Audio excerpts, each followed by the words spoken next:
O Brasil tinha pouco mais de 17 mil templos evangélicos em 1990. Em 2019, esse número ultrapassou 109.500, segundo um levantamento publicado recentemente. Só no último ano da pesquisa, isso significou uma média de 17 novos templos abertos por dia. Eu sou Camila Veras Mota, da BBC News Brasil, e nesse vídeo explico em 4 pontos alguns fatores-chave que explicam essa multiplicação e que vão além do enorme crescimento da população evangélica no Brasil. Os dados que embasam esse vídeo foram coletados pelo pesquisador Vitor Silva. Ele analisou o crescimento das igrejas evangélicas em uma série de 100 anos a partir de 1920, com base em dados de CNPJ, que é um cadastro que as entidades com personalidade jurídica precisam fazer para operar no Brasil. Vitor identificou que o primeiro templo evangélico foi aberto em 1922.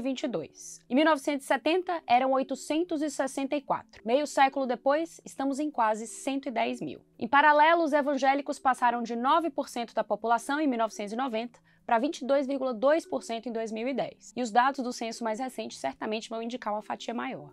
O demógrafo José Eustáquio Diniz Alves explicou para o jornalista Rony Carvalho, autor da reportagem que deu origem a esse vídeo, que as previsões indicam que os evangélicos devem ultrapassar os católicos por volta de 2030 e virar religião majoritária no Brasil. E qual o papel dos templos nesse fenômeno e como eles se expandiram tanto? Vamos ao primeiro ponto. Em qualquer religião, templos são espaços fundamentais de encontros de fiéis e de vida comunitária. No caso das igrejas evangélicas, eles também têm o papel crucial de atrair e fidelizar aquelas pessoas que podem ter tido algum contato com a igreja pela televisão. O demógrafo José Eustáquio cita uma pesquisa feita no estado do Rio de Janeiro que identificou que os evangélicos já eram maioria em relação aos católicos nas regiões onde havia igrejas evangélicas às margens de rodovias ou avenidas importantes, ou seja, onde estavam bem acessíveis para a população.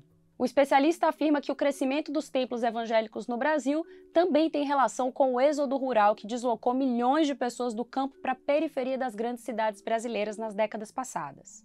E como afirma Vitor Silva, nas periferias do país, as igrejas evangélicas acabam prestando serviços de assistência social e ocupando espaços em que o Estado brasileiro está ausente. A legislação brasileira também teve um papel crucial nessa expansão. Primeiro, a Constituição de 88 garantiu a isenção de impostos a igrejas e templos religiosos. Depois, o presidente Luiz Inácio Lula da Silva, ainda no seu primeiro mandato, facilitou a abertura de igrejas com uma lei de 2003, que na prática impede o Estado de negar um registro a uma organização religiosa. Com tudo isso, nas palavras do demógrafo José Eustáquio, ficou mais fácil abrir uma igreja do que uma empresa no Brasil. O terceiro ponto talvez surpreenda muita gente, mas o maior ciclo de crescimento de templos evangélicos não aconteceu em períodos de crise econômica, mas sim de bonança na economia brasileira. Segundo o estudo da USP, o maior boom de templos evangélicos aconteceu entre os anos de 2000 e 2016, antes de a economia brasileira se deteriorar. Por que isso aconteceu? Bom, além da mudança legal promovida por Lula em 2003,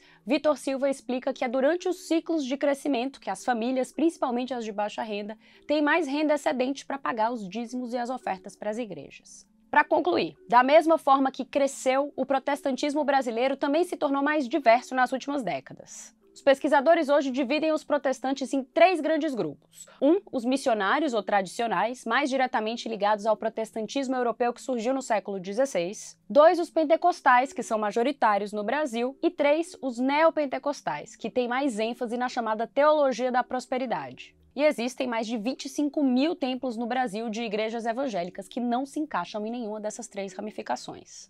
Vitor Silva destaca que, especificamente no caso das pentecostais, elas tiveram uma enorme capacidade de se adaptar ao público brasileiro. Usam uma linguagem acessível nos cultos e rapidamente integram as pessoas das comunidades locais na estrutura e na organização das igrejas. O pesquisador acha também que elas são, entre aspas, menos hierarquizadas e elitistas, e por esse motivo teriam rapidamente proliferado nas periferias dos grandes centros urbanos. Para Nina Rosas, especialista em estudos da religião, com o tamanho crescimento das igrejas evangélicas, é impossível não achar que a abertura de templos tenha virado uma espécie de modelo de negócios. Mas ela agrega, entre aspas, não podemos perder de vista o fato de os evangélicos hoje em dia serem um grupo crescente de grande participação na política formal, ocupando diversos postos de poder e também produtores de cultura. Portanto, faz parte da dinâmica de um segmento que cresce se estruturar como um modelo de negócio. Com isso eu fico por aqui. A gente tem produzido mais conteúdo sobre religiões. Dá uma olhada lá no nosso canal do YouTube, nas redes sociais e em bbcbrasil.com. Obrigada e até a próxima.